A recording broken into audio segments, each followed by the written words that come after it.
गोजरा में director Punjab food authority राजा जहांगीर अनवर की हिदायत पर फूड सेफ्टी टीम का मुजरे सेहत मनाकिस गोश्त सप्लाई करने वाले यूनिट पर छापा। बड़ी मिकदार में मुजरे सेहत गोश्त गैर कानूनी स्लाटर हाउस से बरामद कर लिया।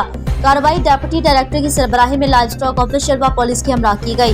गोजरा में डायरेक्टर पंजाब फूड अथॉरिटी राजा जहांगीर अनवर की हिदायत पर फूड सेफ्टी टीम की बड़ी कार्रवाई। फूड सेफ्टी टीम का मुजरे सेहत मनाकिस गोश्त सप्लाई करने वाले यूनिट पर छापा। बड़ी मिकदार में मुजरे सेहत गोश्त पकड़ा गया। कार्रवाई डिप्टी डायरेक्टर अदनान हैदर की सरबराही में लाइव स्टॉक ऑफिशियल व पुलिस की हमरा की गई। अदनान हैदर का कहना था कि मुलजिम बीमार जानवर का मुजरे सेहत और नाकिस बदबूदार गोश्त बनाते रंगे हाथों गिरफ्तार कर लिए।